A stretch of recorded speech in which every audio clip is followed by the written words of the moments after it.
Buonasera a tutti, and welcome to our annual Robert A. Mundell Global Risk Lecture.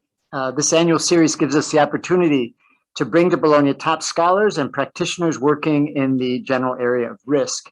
It's already a distinguished feature of our Master of Arts in Global Risk program, made possible by the generous support of our alumnus, Advisory Council Chairperson, and University Trustee James Anderson. In addition to the benefits to our SAIS Europe students and special guests, we are confident this lecture will increase the profile of SAIS Europe in Europe and abroad. We are elated that the governor of the Central Bank of Austria, Robert Holzmann, has agreed to visit us from Vienna to give a keynote in person. Briefly, as I'm sure you know, he's governor of the Central Bank of Austria, and is a member of the Governing Council of the European Central Bank since 2019, an elected member of the Austrian Academy of Sciences since 2014. In addition, we're delighted that our colleague at SAIS Europe, Guido Sandleris, will also be giving a keynote. Guido has been with us since January, teaching 3 classes, and is former governor of the Central Bank of Argentina, a post he held until 2019. The panel will be moderated by Professor Paola Subacchi of the University of London and former adjunct professor at SAIS Europe. Welcome back, Paola. Thank you. And I'm glad you were able to make it through strikes and everything else to arrive here just in time. So excellent. Anyway, we have a truly an outstanding panel. And rather than going through all of their bios, please check the BEPA website and you can read them there. This is the first time we've held the Global Risk Lecture since Robert Mundell's passing last year. Bob has always been very close to SAIS Europe. In fact, he started teaching earlier in his career at the Bologna Center, and in fact wrote, while resident in Bologna, the seminal contributions for which he would receive the Nobel Prize in Economics in 1999. That is a theory of optimum currency regimes, which gave birth to a now standard framework for the assessment of currency areas and what makes sense in terms of monetary cooperation, as well as a paper on monetary and fiscal policy under different exchange rate regimes, known as the Mundell-Fleming model. For those of you who have already studied macro, the model is familiar to you. Those of you who have not, it is something truly to look forward to. Before his passing, Bob and his wife, Valerie, came to just about every Mundell Global Risk Lecture. We're so happy that Valerie, together with their son, Nicholas, have been able to brave the rain today to be with us in person. So thanks so much for coming to make this truly a special event. I'll leave it to Governor Holzmann to discuss Bob Mundell's more than half-century influence on economics, as he has far more credibility than I do. But I do want to mention a few things. First, no student in this room will graduate from SAIS without a solid understanding of Bob's key contributions. In fact, that has been the case for SAIS graduates for the past 5 decades. Same is true of any PhD student in economics. Indeed, one comment I'll have about Bob's work is that it is relevant at all levels of analysis. His seminal work features such depth that it can be conveyed intuitively, algebraically, graphically, or in sophisticated models, as relevant for study of the principles of economics as for the most advanced courses in international finance. But Bob wasn't just an economic luminary, he was a wonderful person. First time I personally met Bob was when he was in residence here in the fall of 2000, and I came to the Bologna Center on sabbatical from Brandeis University for 1 semester. It ended up being a very long semester. While he had just received the Nobel Prize, Bob was extremely gracious with his time in working with us younger faculty in formal and in informal contexts. I gained a great deal from those discussions. Bob always shared with us his fresh and innovative approaches to monetary, fiscal, financial, and trade issues. Yes, Bob also wrote seminal papers in the area of trade. I wouldn't say that Bob worked inside the box or outside the box, or that Bob created a box. He didn't believe in boxes, a testament to the free to a free, innovative thinker. And I think there's a great lesson there for all of us. And we do miss Bob greatly. So without further ado, let me hand the floor over to Paola to chair the session.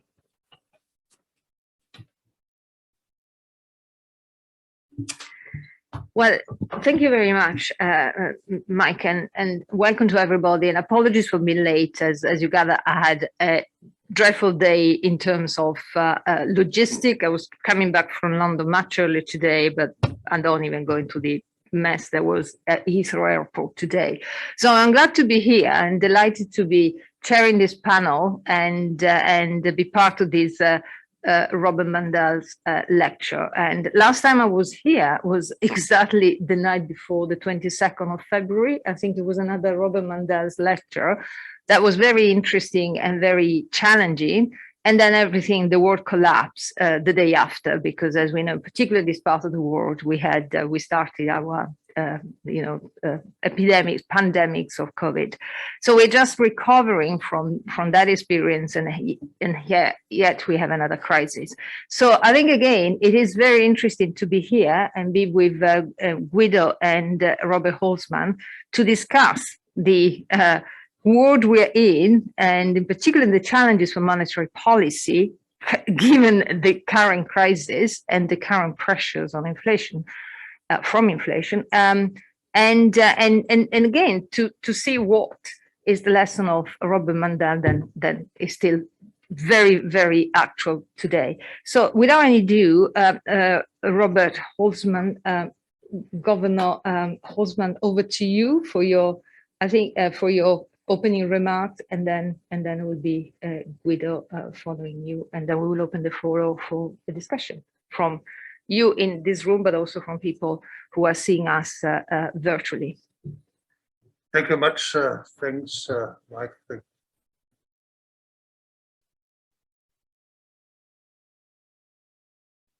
Part of this event to celebrate Robert Mundell. I will immediately talk about him a little bit, because our whole discussion will be framed about his great work. First, I would like to say also, I'm also very happy to be finally together with SAIS students, but the students. I was a heavy consumer of SAIS students. As you know, I worked for the World Bank, and the World Bank is a big employer. So I had many of my students from Washington becoming my staffer. So it's great to have them now as a kind of a student here. I truly appreciate that. And last but not least, I finally find an opportunity to see Bologna. I passed through my youth a couple of times, but I never took the time. So everything fits well together. And of course, starting out with a real, breakthrough in economic thinking, which Paul Mundell put on the table, and I forgot to pay homage also to Madame Mundell and her son who's sitting here. The optimal currency area publication in '61 was truly, one of those memorable events which still form our discussions very much today. And the background is essentially to say, if and as countries form a currency union, so they're independent countries, but they have together one currency, under what conditions does this work out? Under what conditions do we have problems, and what are the kind of necessary, sufficient conditions there? And he was the one who really put forward these items which needs to be there, from the question of mobility, of labor and capital, which needs to be there, to the question of a central unit of command, and many other things. What makes it even, more important, what he thought is not under ideal circumstances, he very much was one of the first ones to bring in the issue, which nowadays are common, the issue of shocks. It's nice that you have, currency movements, everything works nicely, then we don't have to talk about it. But the question is, if shocks come to the table of different kind, what happens then? Well, we have learned, and you will learn or will have learned about it, what kind of shocks may be there, a trade shock, a that shock, a this shock. But now we have two more even specific shocks I will talk about. So my discussion will be about very much, we have a European Union, we have new shocks, how we're dealing with it and what needs to be done.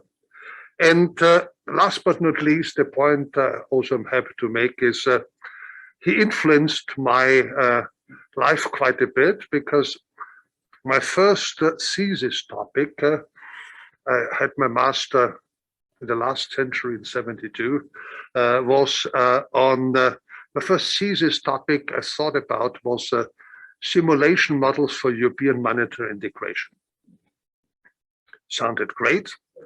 I went to France to Grenoble to study with a professor who was a member of the French delegation to Bretton Woods. He fell sick, which meant, I had to say, my counterpart wasn't there. The good news is I met my French wife, she's sitting over there, and I had more time for being skiing instructor in the French Alps, so it worked out nicely, but I didn't really move on the topic, and I returned, and the problems there I had in Austria was that I wanted to do the modeling on the computer. I was one of the first fans there, and I thought, if you only think about it, you have to put it in a computer, you have to put the structure there and model it. Well, both things, computer simulation was pretty unheard, and I couldn't convince the Austrian National Bank to support my studies.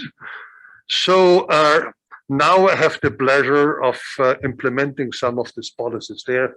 So being invited to this lecture and having this chance, it's a great privilege. Before I move on to my topic, I would still say one more point that it's on the notes here.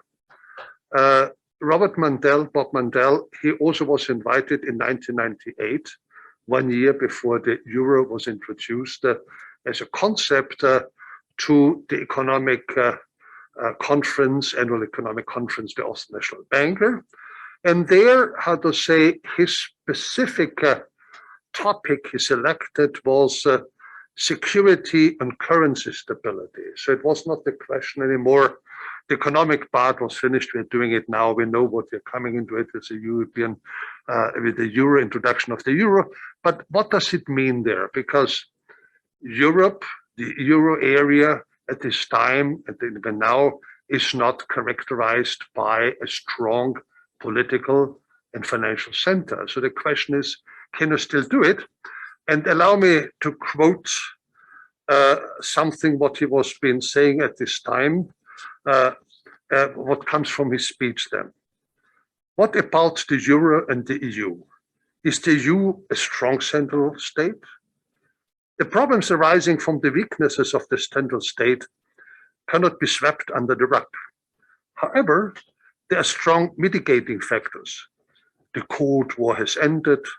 Putting aside what was the post-war years, the most dangerous threat for European security, membership in NATO suffices to mitigate the weaknesses of the EU central government, provided political coordination proceeds in the direction of integration and important conflicts of conceit and nationalisms are resolved.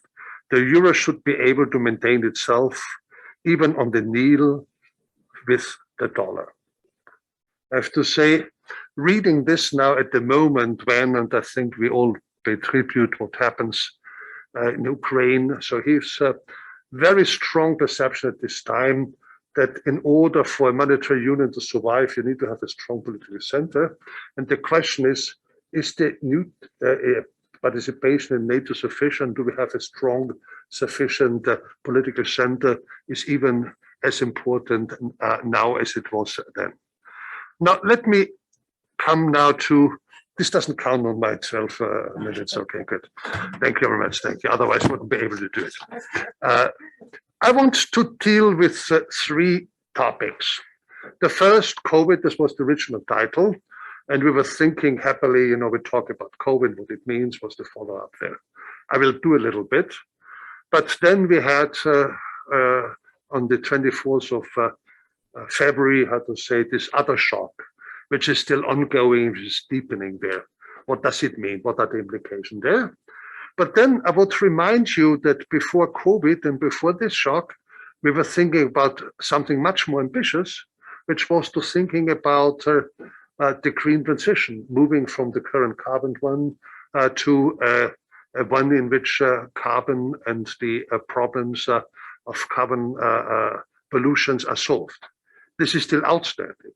So this is a kind of a shock we still have to anticipate while dealing with the others too. Let me start with the first shock, the COVID shocks. Here, the COVID shock was the strongest fall in output since the Second World War, at least in the Second World War. So output in Europe decreased by roughly 8%, much more than the great financial crisis of 4%. But, and that's the interesting thing and the astonishing thing, COVID by itself, as of December last year, we were on a happy way out. How to say, as of last year, as of last December, we had great growth projection, which you see on the left-hand side. You see the growth bars of 1990. What has happened is that we had already reached the level of the 2019 GDP as of the beginning of this year. But not only this one, we were projecting to move at or to the growth level of 2019. So great. So how did this happen? A major shock and still on the way out. Well, I think we had the European Central Bank acting very quickly. We came up, and this is already, how to say, a few months after I joined. I didn't expect so much action, but I had it. And we had the decision to put on the table 750 billion of BEP program, increased to 1850 later on. We had introduced TLTRO, which is the targeted long-term refinancing operations, which are magnitude even a bit higher of 2,200 billion euros there. And then also we had something which found little attention outside, but this is the first time that the euro lived up to its aspirations of being an international currency. We covered the countries of Eastern, Central, Southern European emerging economies with liquidity through swaps and through repos. This was important because, as you may have learned in some of your classes, whenever, how to say, there's a problem, the emerging economies and you know it best start to tremble. But this time we came in with that, and the financial situation of these countries was stabilized. So that was an important part. Another one was, of course, that the European countries came in with many programs, and living in Italy, you've learned about it, what has happened in order to deal with short-term work week, the subsidies which happen. And this has also been quite successful in its assessment. And last but not least, to move out, the European Union came up with another 750 plus fund, the Recovery and Resilience Fund, in order to strengthen something which is needed now, which is the productivity. Something, as you know, Italy has been suffering for the last 30 years, and which is an important part to make it happen. So, beautiful. But you will ask the question, didn't we have, after the financial crisis of 2008, then a much longer period before we came back again to the growth path? You may wonder why. And my conclusion, I put it down at the last part of it, is that coming out from the great financial crisis, which was a banking crisis, required quite some time before the confidence into liquidity, the confidence into credit emerged again. And this time we went into the crisis with the CET ratio double of what it was in 2008 and 10. And we're moving out of it essentially unscratched. So the banking system is very strong. So At the beginning of this year, we had hoped for nice vacations and nice life again, and hoped that travel would pick up, which of course didn't happen. And but there's still some kind of things which are in the background, which of course I haven't discussed yet. We moved out of it with a little more inflation than we had expected. Part of it has to do with problems with energy prices well before. So the energy prices are not the question now of the Russian invasion. Already as of September of last year it happened. But also something which, how to say, we still have some hangover is the supply chain. Some of the prices, what we still have there is now very recent supply chain issues. You may have learned that a number of Chinese agglomerations are blocked off now. 60 million, 50 million people blocked off. And the supply chain issues we will see now there. But the other part, what we still came out of the crisis is, well, debt is higher. Not too much, but still, this intervention costed us something like 14% of GDP. So the euro area as a whole has 14% more debt than GDP, which of course, how to say, raises issue of, okay, can monetary policy then really react as it wanted to? Because some countries are afraid to have more debts than the average, that they won't be able to bear the costs, the increase in the interest rate there.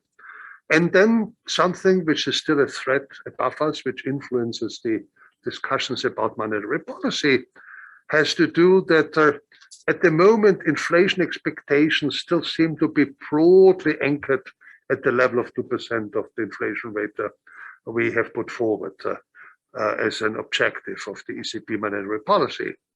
But there are first signals there on the market measured that inflation rates, sorry, the inflation expectations may be moving upwards. And this, of course, how to say, pushes us in order to act more quickly than otherwise. So that's an area where, how to say, the shadows of the past are hanging a bit. This leads then to the next part, which is February. Come February, we have another shock, which is the Russian aggression shock. As you see, I missed the word war here. I follow the Russian terminology. That's a joke. It's what does the shock consists in? Well, the main part of it is, how to say, that the left, you see a few statistics, how to say, the dependence of Russia as a trading partner. It's in average for the European Union, not high, it's for some countries high. If this trade doesn't take place, there will be an impact, but this will not, how to say, destroy Western European economies. A bit more problematic is the dependence of oil and gas, what we have there, which is high, and this is part of the problems what we have for why we cannot do any kind of moves what we like to do there. But this creates a situation in which, to say, the baseline, and this is the next slide, we'll wait for a little bit for it, which we had for our discussions in early March, what policy to adapt. Well, a reduction of 0.5% of GDP and a little bit of inflation, perhaps 1% more. Again, it matters, but it's not crucial. The problem what we have now, and this is what had happened through the simulations, what we did is that the more the war drags on, the higher the impact on inflation, and the stronger inflation up, and the stronger the impact on output going down there. So the more, to say, the impact will matter. And the next slide, what I have, this is still the optimistic scenarios, severe and adverse, from the ECB from March 9 or 10th. So the changes on output on the left and on inflation on the right hand side. But by now they may be considered, how to say, not as the severe, this may be, how to say, the baseline what we have now. The severe is even worse. So the severe nowadays is, if and as the war would drag on, we may come to a situation in which there may be inflation rates up to 9, 10 more %, and outputs down to, we would move towards 0 or negative. So a dragging on the war is a major drag on European economies, which of course, how to say, makes the question for a solution even stronger. But what would be a solution and what would be long-term outlook? And this is something I'm sure, how to say, since you have a very diversified audience dealing with political science, economics, and other parts of it, this is the question, what will be the solution of the conflict and what might be the result of it in the future? And we had already in our prior discussion, little discussion, yes, dispute, not dispute, discussion, whatever is about what would be, how to say, the turning point of it. And my sense is that Russia or China has a major part in the decision. If China is able to tweak Putin around to come with a solution, we would have a very beneficial outcome for Europe and the rest.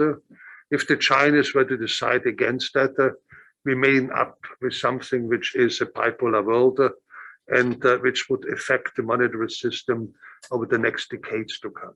And this is something which would have major consequences beyond what we have there, also for Europe, for European currency and European integration. So there's still hope, but how to say, the solution possibilities are not increasing, but shrinking by the day. And then we come to the last part of it. So let's assume we have dealt with the shock and it's not over yet. There's still the question about the climate change. Don't we have a task here? Didn't want to do something in 2050, climate neutral economy there. And what you see here is that the impact what energy has on the inflation, and what you see is the left two charts, and to the right hand you see this is what the trading costs are, and you're finding out, oh, for the time being, yes, CO2 prices had some impact, but not a major impact. These were not the driving factors there.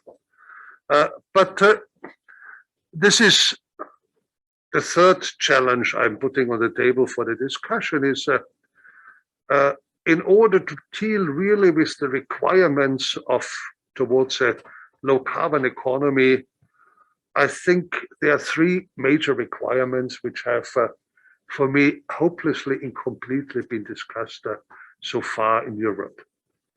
The first one is in order to move towards really, how to say, a carbon neutrality within the next 30 years, something to 50, we won't be able to do it in a slow, peaceful way around it. This won't be able to happen. We quite likely will have to do it in a kind of disruptive manner, and in a way, how to say that the effective measure have to be disruptive and comprehensive. Well, this is something which is linked with Schumpeter, an Austrian economist, which has a turn with Ukraine, which you may not know, because he received his first nomination. He got his PhD in habilitation in Vienna, but his first nomination as a professor he received in Czernowitz, which is a town in Ukraine, and at this time it served as a, if you want, so a showcase for Viennese financial markets. You had a situation, a standard of living which they haven't received now and will never receive again. And since he was always a person convinced of himself. He asked for a high price there. And the next one, I'm modest to say, he moved to University of Graz at the chair I was at in the past. So Schumpeter put on the table something which is important because it is to some extent the universal proposition that capitalism has. It allows to disrupt, and it creates productivity to a large extent. Albeit his work he produced in the US, he ended with socialism there. So dealing with a disruptive manner with climate change will be important, and it would be also crucial for monetary policy. Why? As you may know, how to say, we have low rates of interest, negative rates of interest, and typically who is blamed for are governors. But believe me, governors have nothing to do with that. Everything has to do with the natural rate of interest, which has been decreasing from the real 4% to minus 1.5%, 2% in Europe.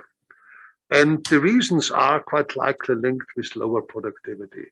So if and as we were able on the climate front to move there, we would be able also to solve the problem of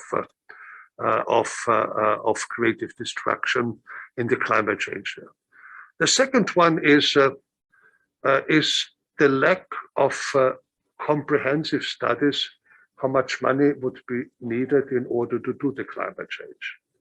There's only one study by the former head of Bruegel who has it.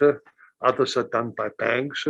We don't have a real understanding how big the amount of money it is. And quite likely it's big. It's counted perhaps in a few percentage points of GDP, which come in addition to the debt level we have inherited, but in addition to paying for Ukraine and other places there. So the amount is huge. And the question is, how we're going to do it, what will be the impact? And quite likely more investment needs for this will increase the inflation rate. And the estimate so far at the amount of 1.5%, perhaps 2%. And this comes in addition to the other inflation rate. And if this is the case, we may have to rethink about the inflation target and rethink our monetary part of it. And with this then, I'm close to the end. I know you get nervous. Is the last one is I think another flaw in the current thinking about climate changes, and you hear it all the time. We have to become autonomous. We have to replace CO2 producing production modes of energy with sun and wind used in Europe.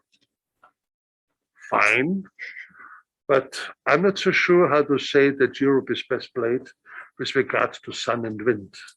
And yes, for example, and even in the south of Italy, where there may be places where it's been done, or south of Spain or south of Greece, you may have it.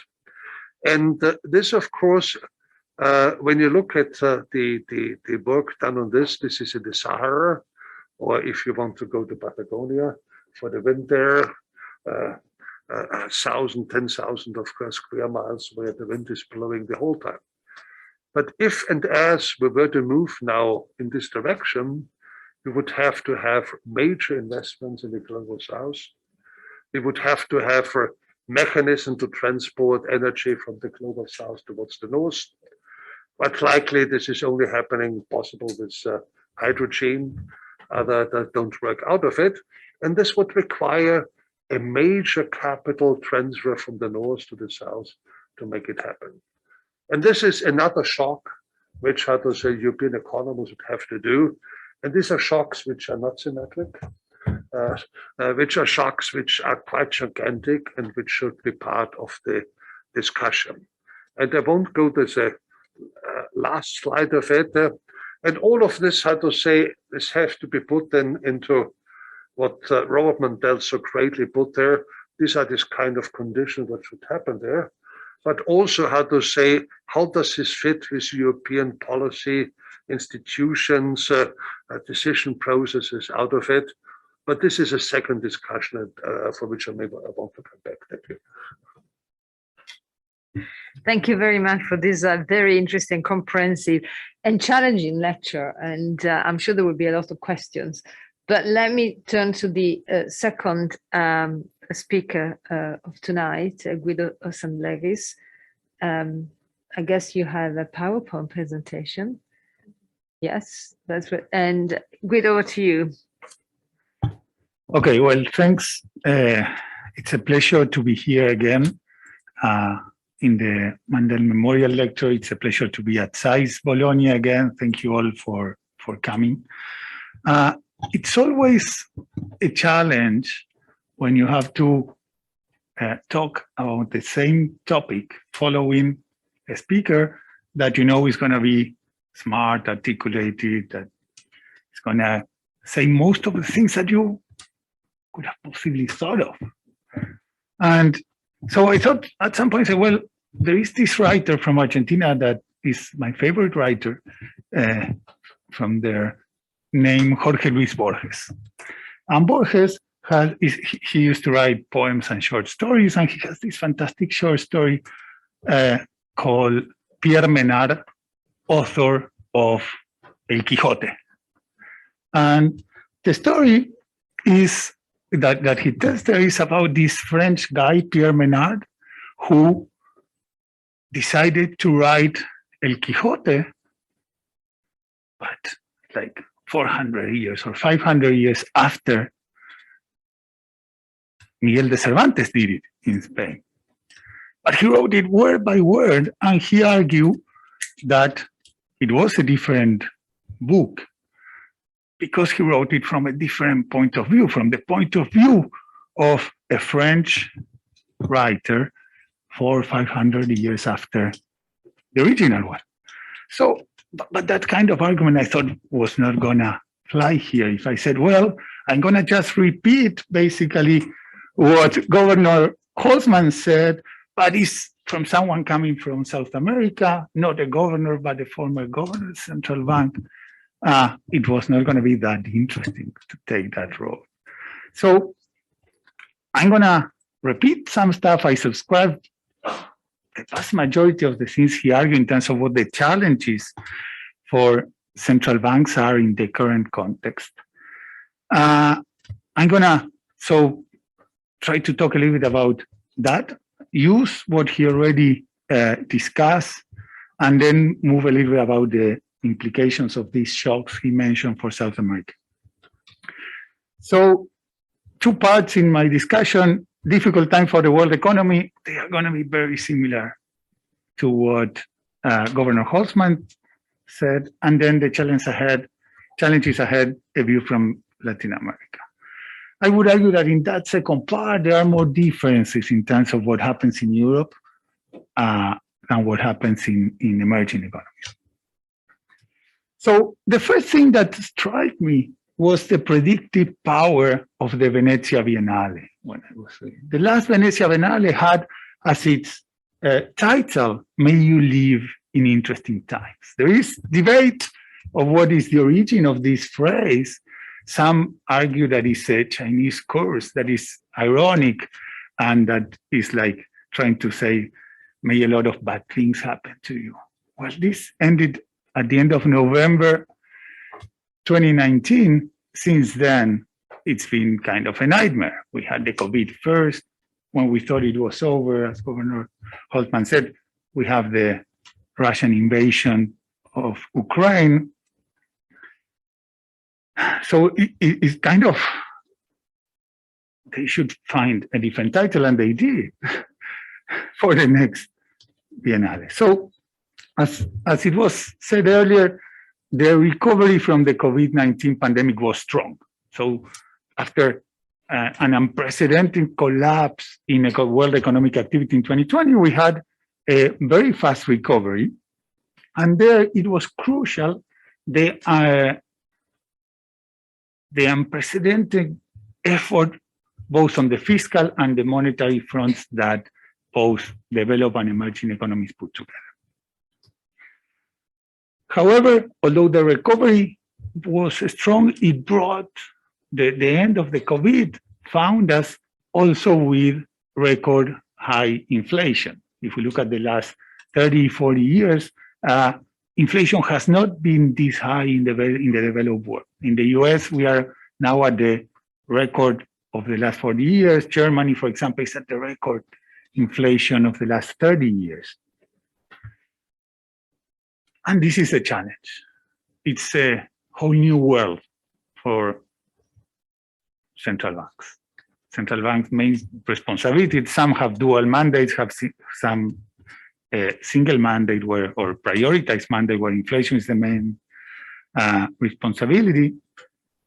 So living with inflation rates that are well above what the inflation targets are, that's a whole new world for central bankers.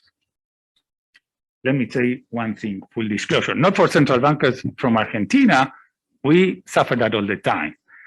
But yes, for central bankers or for governors of central banks in the developed world. On top of that situation, we have the war in Ukraine. That, of course, first of all, is a human tragedy, but also is a huge economic shock.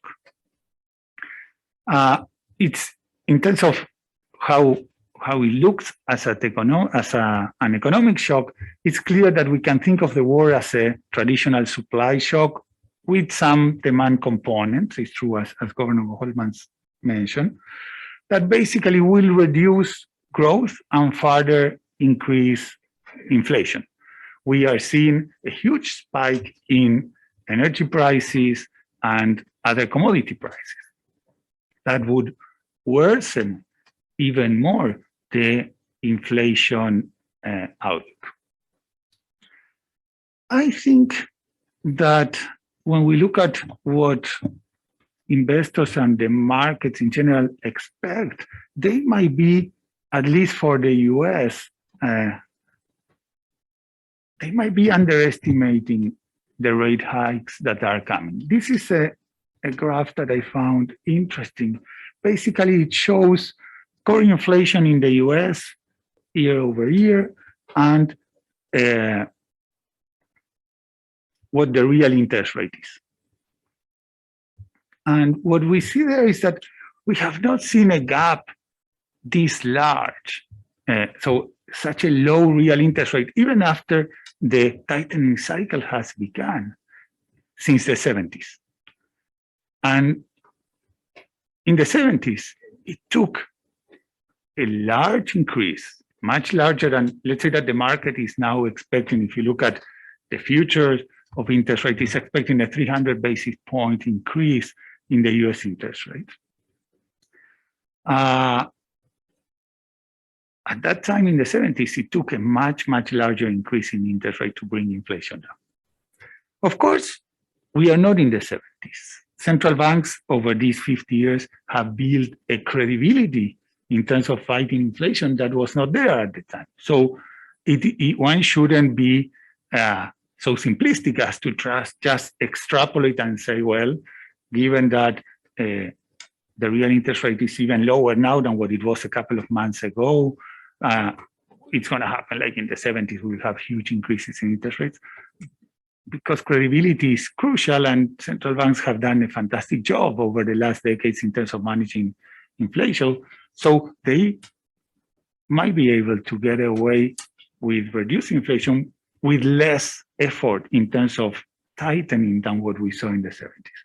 Nonetheless, I think the market might be a bit optimistic on that regard. So that's the world.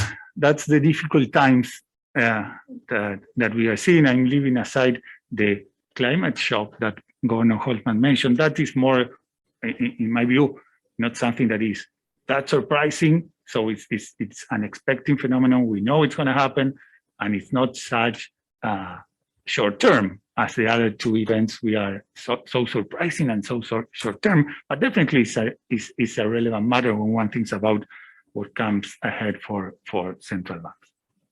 So let's move to Latin America now. So I'm going to focus on the big 6 countries in the region. That's Mexico, Brazil, Argentina, Peru, Colombia, and Chile. This is the trend we were seeing in growth prior to the COVID, and we see that it was heterogeneous. No, Peru, Colombia, Chile growing in a healthy way. Mexico a bit less. Then Brazil basically stagnating, and Argentina not being able to grow over the last decade. And for the region, as it happened for most of the world, the recovery following the COVID crisis was strong. Not for all, not for Argentina that much, not for Mexico, but yes, for the rest of the countries. This graph compares what GDP was in 2021 with GDP in 2019.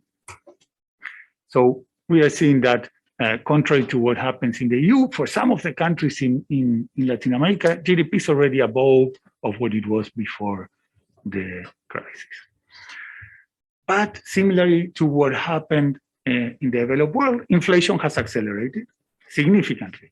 So in Brazil, it's running at 10%, the highest since 2016. The same happened to Colombia. In Peru and Chile, is at the highest level in over a decade. In Mexico, in over 2 decades. Argentina lives in a world of its own in terms of inflation. But it's true also, so inflation is running above 50% per year. So, but it's still like increasing. What we are expecting for this year is inflation going above 60%. So I would argue that this pattern of high inflation everywhere, we are always ready for those kind of situations, sadly. Ready, not in the good sense. So what is driving inflation higher? Part of it is the shocks itself, but part has been the policy response. Budget deficit rose sharply in response to the pandemic in all the countries in the region.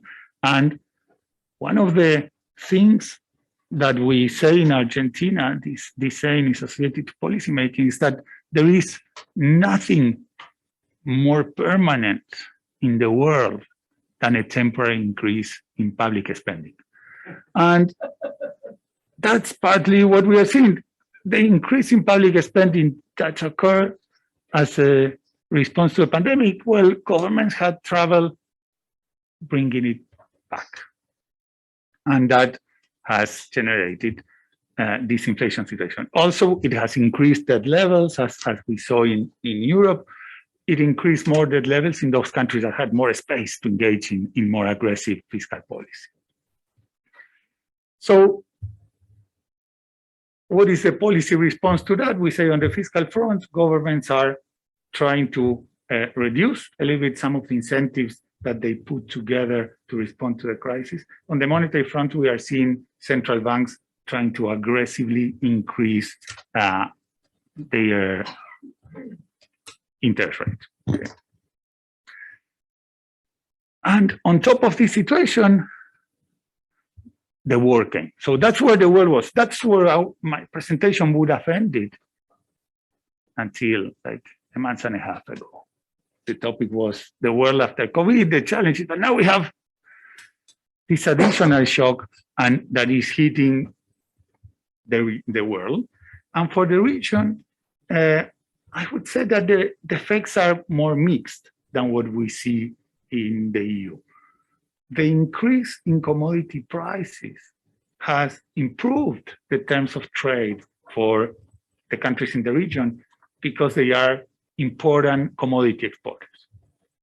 So from that point of view, there is some of these of the countries in the region are in a better position to face this shock caused by the war, or they could even benefit from that. However, clearly the shock to commodity prices makes inflation worse.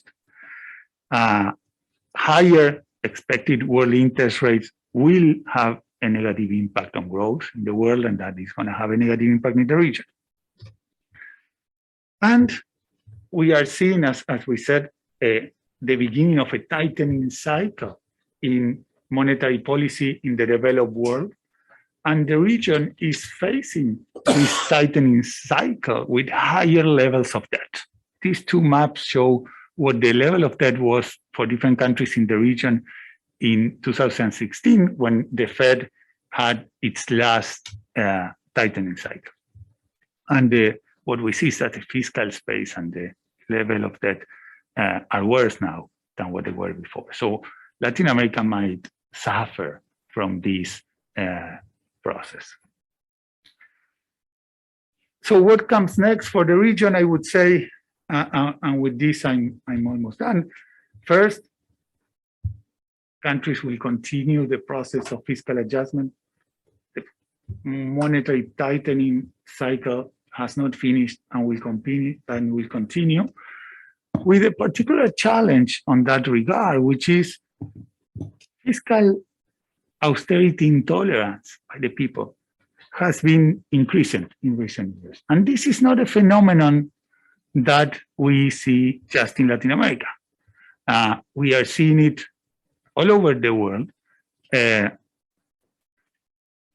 sometimes the speed at which the opposition sometimes in the streets with riots can happen is surprising. We saw it in Chile before the COVID pandemic with a very small increase in the price of bus fares. We saw it in Colombia during the pandemic with a change to the tax code. So it's going to be more difficult, I think, than ever to correct these fiscal imbalances in the region in a context in which we have higher levels of debt and the beginning of a tightening cycle. So it's going to be challenging. It's difficult to predict what's going to happen. So I'm going to turn again to the Venice Biennale. This year, Venice Biennale event has as a title, The Milk of Dreams. And so it was pretty good at predicting what happened in 2019. The title is based on a children's book by a surrealist painter and writer, Leonora Carrington. And one of the main messages when you look at the book is that we are in a world where anything can happen. I'm not saying that that's going to happen to us, but it's clearly a world with much, much more uncertainty than the one policymakers faced in the last decade. So I'm going to stop here and we go back to the Q&A session.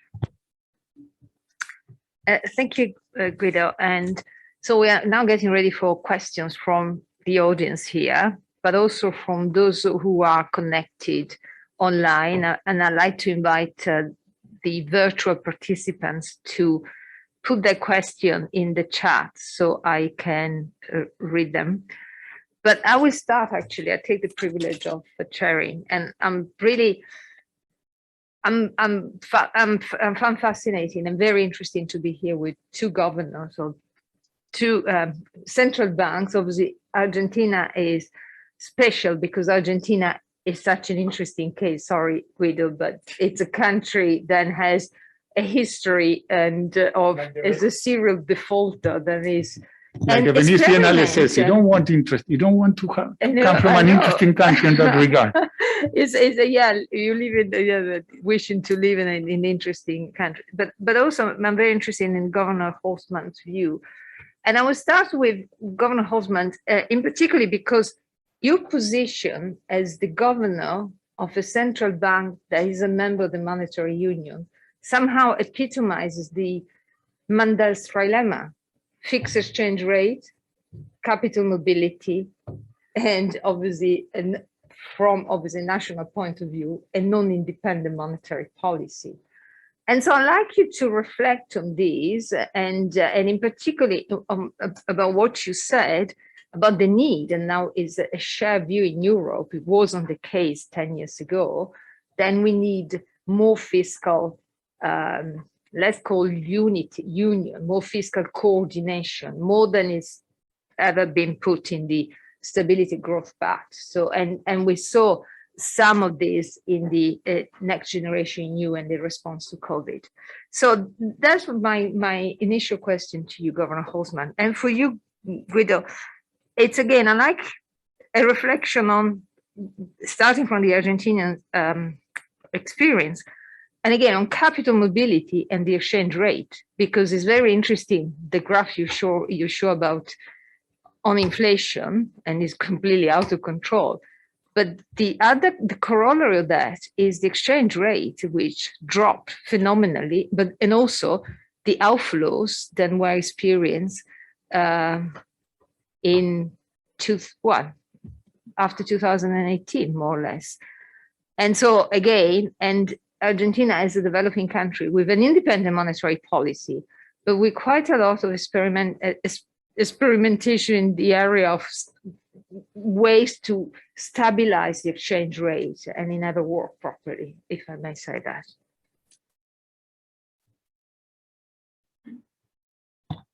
Thank you. On the two questions about, well, you are now in a monetary union, so you have to live with these conditions. Well, if to think back that in Austria, monetary policy didn't happen in Vienna, not for the last 24 years, but for the last 60 years, because we were linked to the D-Mark. Mm-hmm. So we had always the stringency there, and it worked well because it imported stability for us, because we did the homework and we created a kind of agreement between labor and capital, leaving out redistribute this question, but moved with a lot of structural reforms. So I have to say we could survive beside Germany because we did our homework there. And this is part of, how to say, what is a kind of a requirement beyond what is written there in perhaps in monetary policy within a currency unit. It is as you move towards a currency unit, the richer countries, how to say, have to some extent an easier life because they are more competitive. The countries with a lower GDP have a more difficult life because the exchange rate is a bit worse. And so this justifies some kind of fiscal transfers in order to compensate. But I would argue it still forces them to do their homework, because fiscal policy is not there, how to say, to cover up gaps in political action. It's there to support them. Mm-hmm. And you know your country best, even in London now, but how to say, 30 years, no productivity. And to do this in a currency union creates a problem. So what you have now on the table is the Recovery and Resilience Fund, where Italy receives a lot of money. Some of it will be for social projects. Others will be, most importantly, to help to make sure that productivity comes back. And we know the situation pretty well, we, means the Austrian Bank, because I asked my staffer to do a paper, I can share it with you, which took the assignments and proposals from IMF, OECD and European Commission, and compared it with the actions to define the gaps and what is left over. So we look very carefully at our beloved neighbor in order to make sure what it is. But if you want to have more money in the future, I have to say, from a German, Austrian, Dutch point of view, it will only happen if you do your homework. So yes, if this would work out, I'm sure there would be willingness to put more money on the table. If this doesn't work out, I think this would be politically difficult to make it happen. So much on my side on that. Thank you. Very interesting. Thank you. I mean, there is more to debate here. But What was just be provocative to- as well? you know? Yeah, absolutely. It's not provocative. I think it's correct. It's very lot of, but maybe, Guido, if you want to take up this question, or maybe I can ask. Yeah, I Yeah? can. Yeah. Sorry, I was. Who's fiddling with the mask? So your question was about the trilemma capital. Well, yes, it went. So let me, sorry.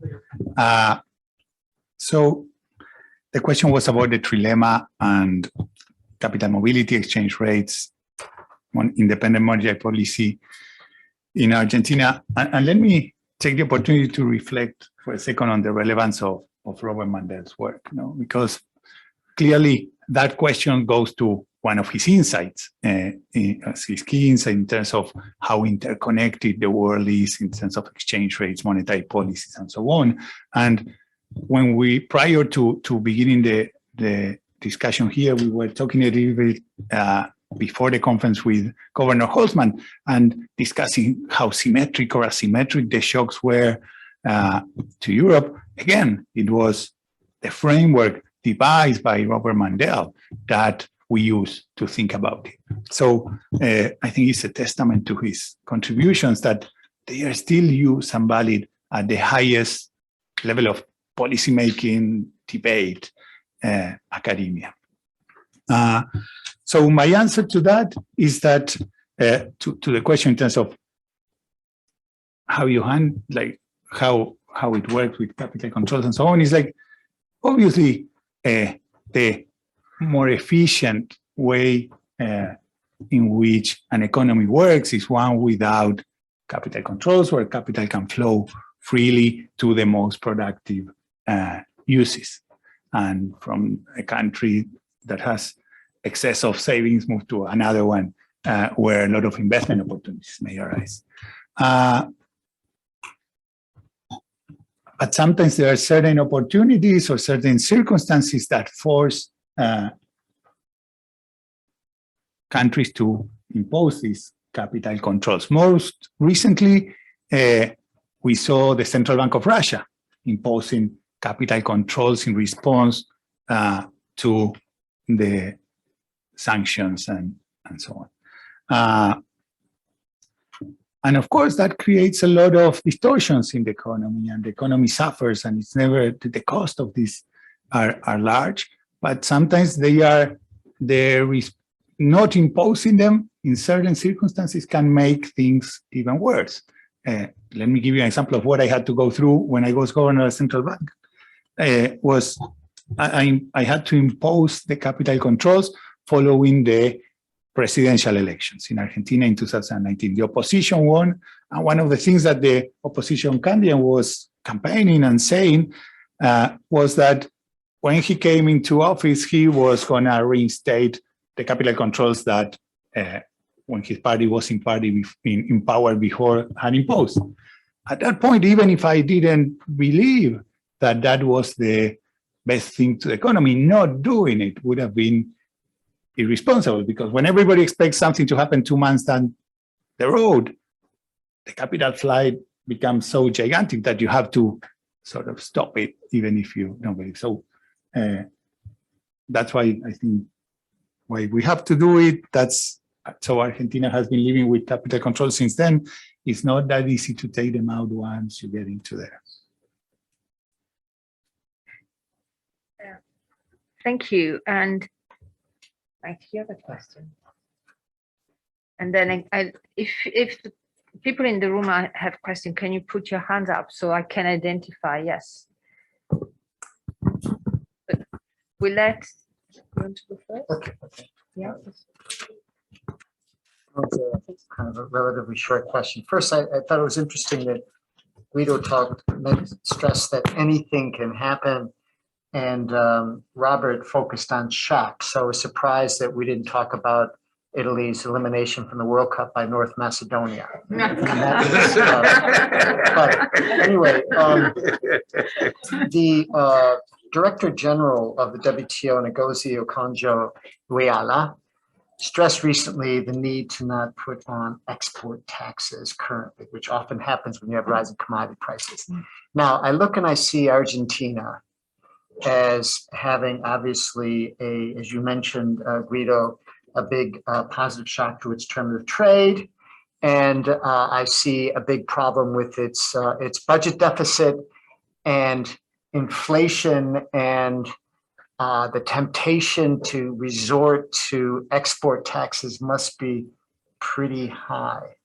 What do you think? Yes. It's going to be very it's going to be very high. And I can tell you more. So Argentina already has export taxes.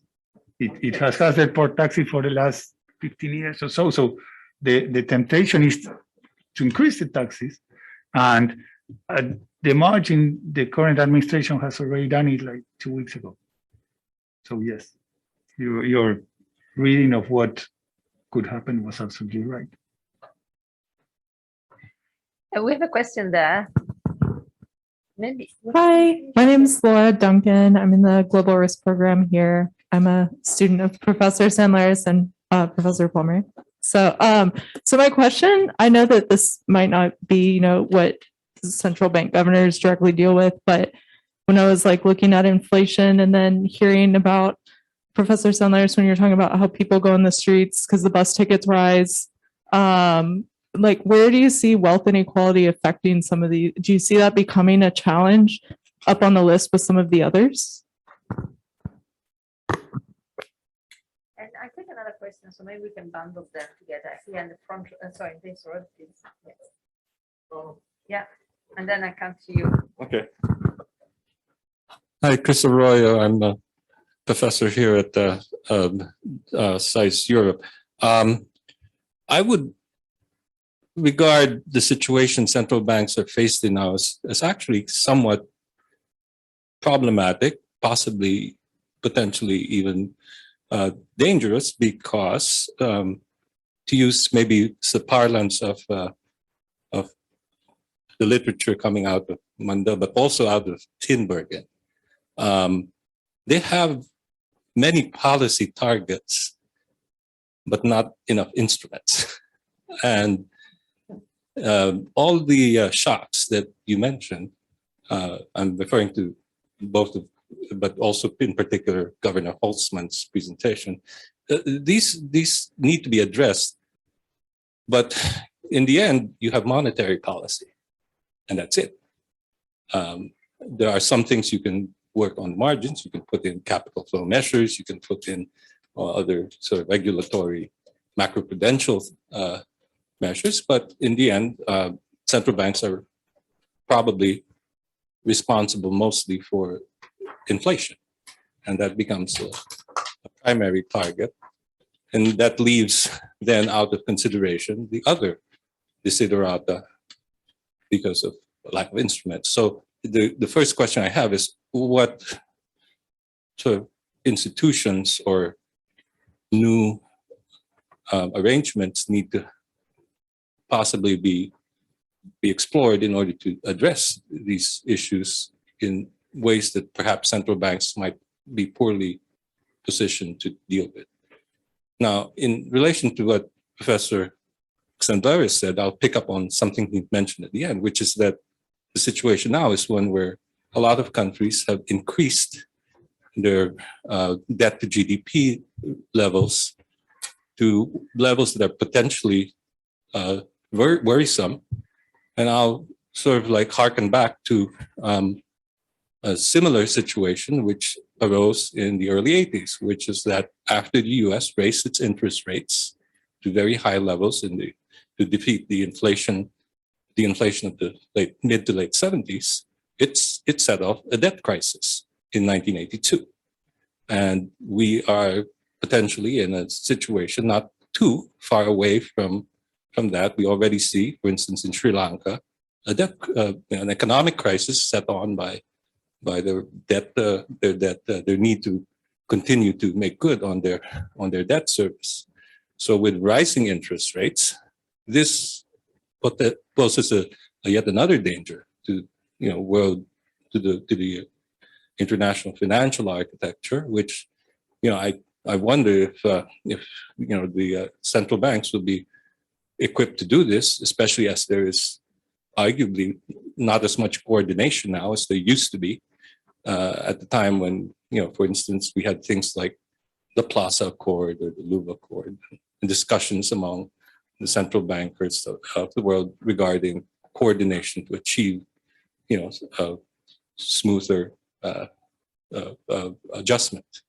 So I just, be happy to hear your thoughts on that. Thank you. So we have basically three questions. So one was on inequality, I guess it's for both of you.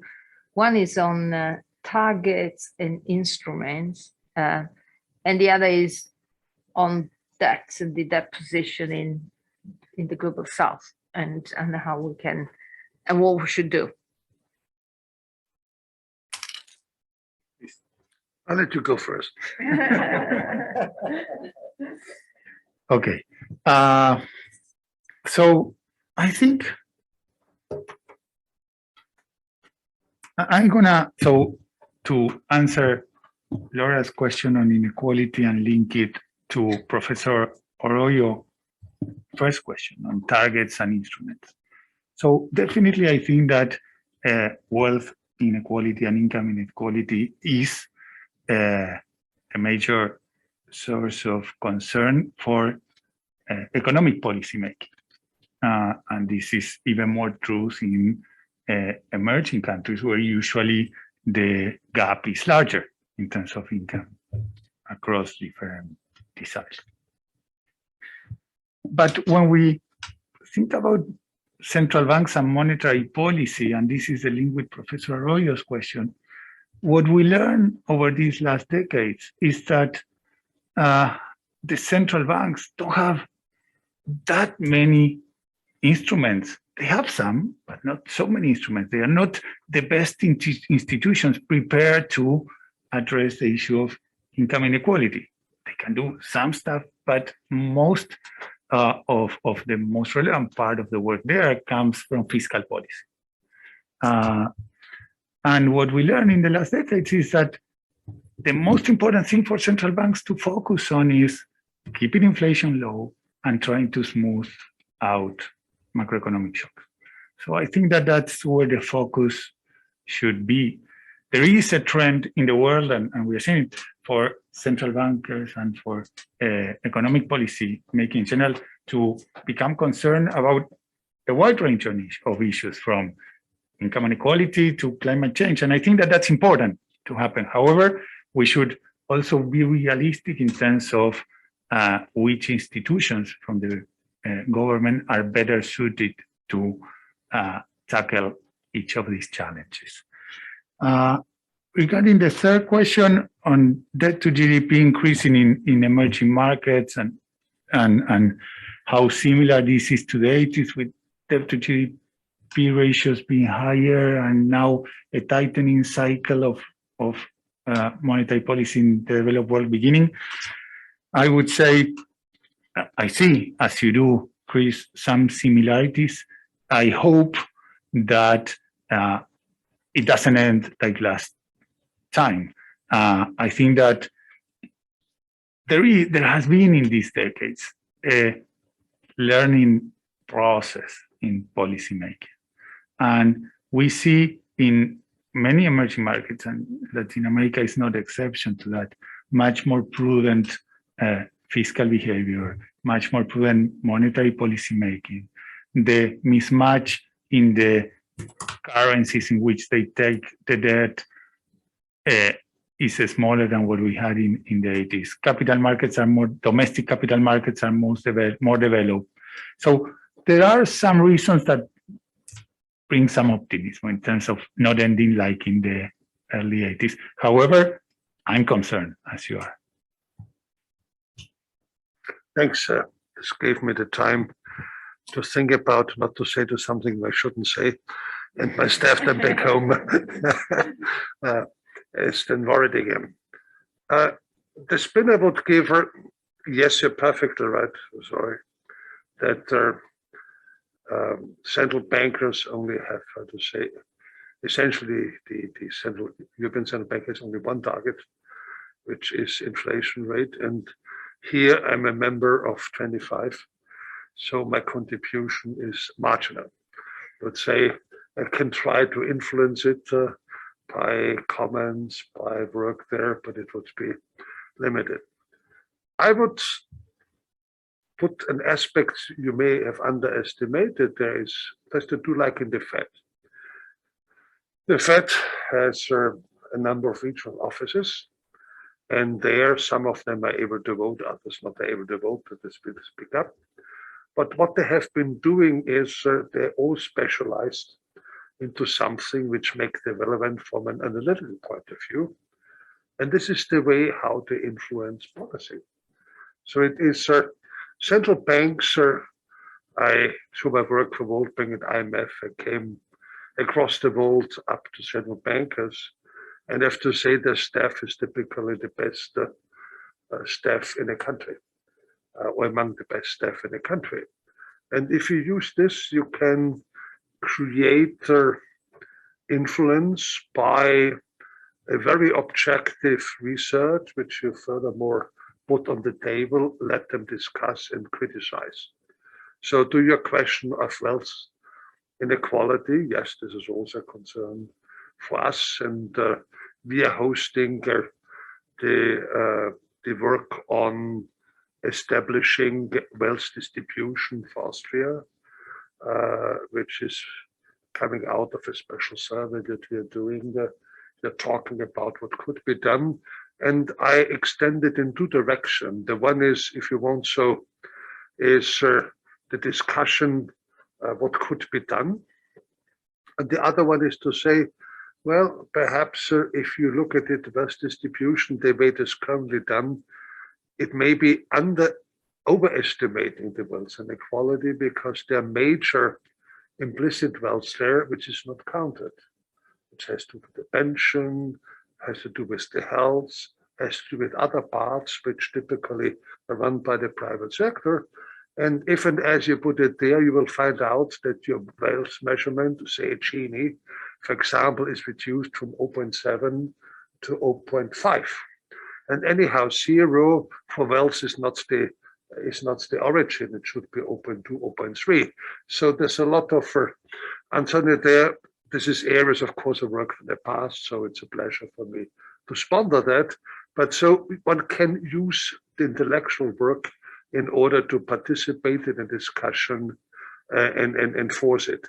And I think this is a critical part because this is, there are hardly any other institutions. You may ask them, well, where do you get the democratic part of it? Well, as always, all central bankers have to show up in front of Parliament.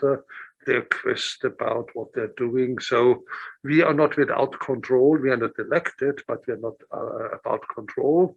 And so we have a possibility to be a bit more influential than simply pressing the button saying, shall we put up the inflation, the interest rate up or down?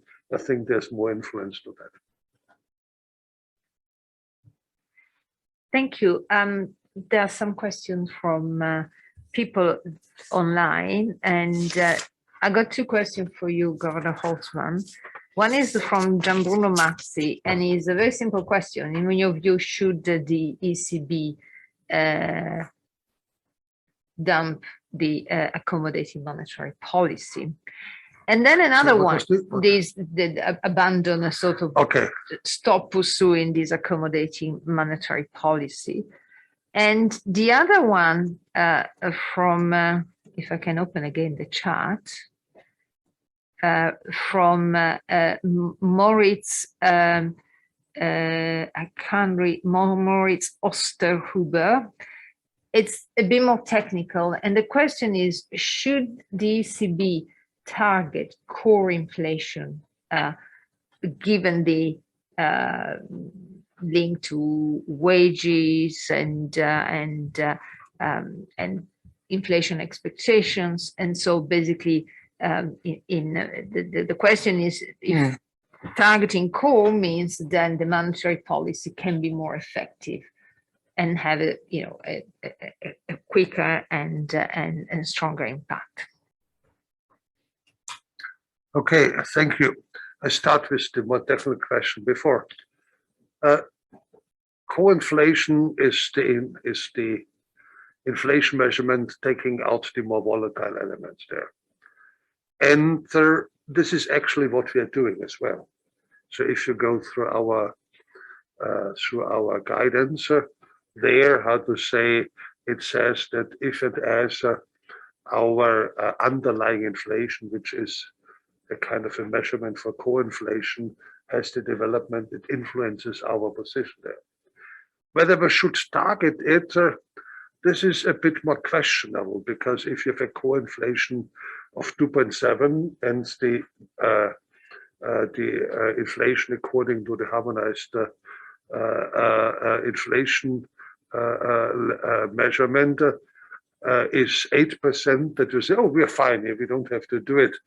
I don't think, how to say, this would work, because this higher inflation rate also has messages there, because it may be something which emerges from fiscal inflation.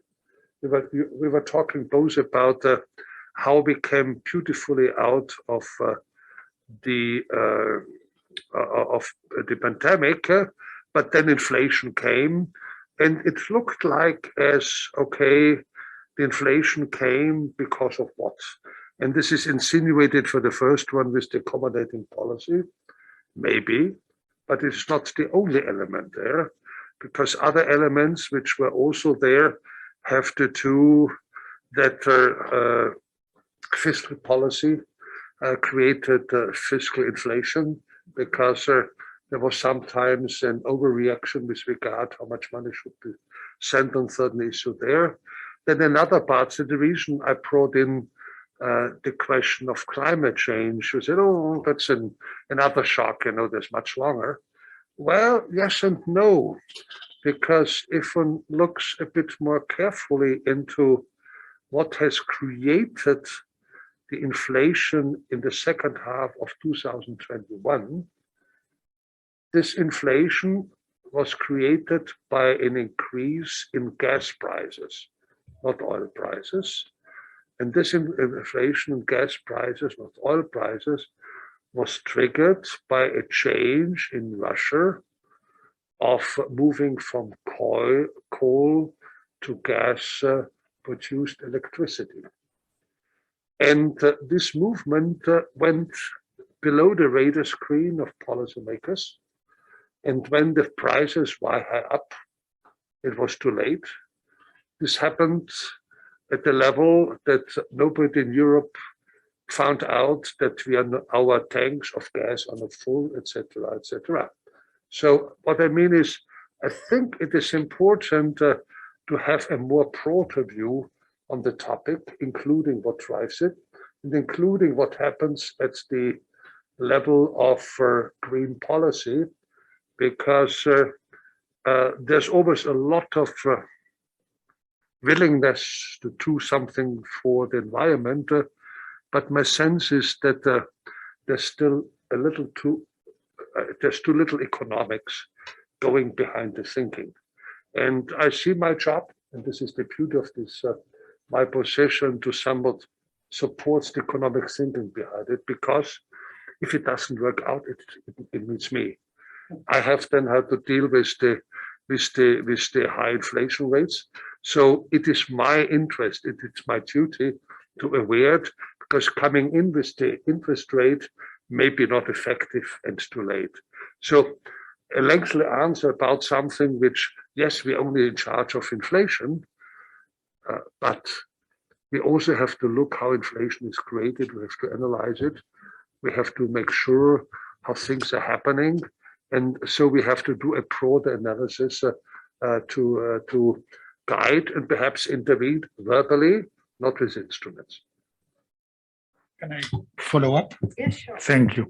So one thing that I like from my interactions prior to the conference and now with Governor Holzmann is that he makes me think. I hope the same happened to you. So I had some beliefs, and then I I tell them things, he answers, well, he's got a point there. And this is, it happened before the conference, it's happened here now, in terms of the relevance of let me call it the climate change shock. So clearly, I would put it this way. The fact that we have these targets for 2050 in terms of climate change, I wouldn't call that a shock. That's the point I made before. However, there is a point that Governor Holzmann is making now that I think is relevant, which is obviously there is a change in preferences, a new concern from societies, and rightfully so, regarding climate change. And sometimes those of us who are involved in central banking, we have to pay attention to that, because some decisions that are made in areas that might seem remote from what is our main target they have an impact. And this change that Governor Holzmann was discussing that took place in the second half of 2021 definitely affected inflation in the EU, for example. We have that most of the inflation in the second part of last year in the EU was due to higher energy prices and different phenomenon, higher food prices. So I'm sympathetic with the view that one has to pay attention to many things that are not in the narrow area in which we usually use to look at monetary policy. So good point. Thank you. Thank you. And Professor Sandleris, I have a question for you from Cameron Wilson. And again, Cameron asked if you can explain how we measure market's expectation for future rates hike. Particularly, Cameron was thinking about your comment about the Fed and this disconnect with markets. So just to answer briefly that question, given the time, usually you look at asset prices, so bond prices or futures, and extract from there what the implicit expectation about, for example, inflation. Regarding the expectation for inflation in the US, there are two main sources. You could look at the Fed itself has publishes what it expects the interest rate to be. That's not the market expectation, but the Fed expectation. And then you can use asset prices to look at what the market expectations are. Thank you very much. I think we can stay here all whole evening and discuss. So we have a very interesting company, but I'm afraid I think we need to wrap up this session. But I hope you had many stimulus, ideas, food for thought, and ideas also for your studying. So where to look and where to deepen into your knowledge of international macro and monetary policy in particular. Well, thank you very much to our speakers, Governor Holzmann and Professor Sandleris. Thank you again for this really fascinating conversation, and thank you to Michael Plummer and to all of you. And well, have a good evening.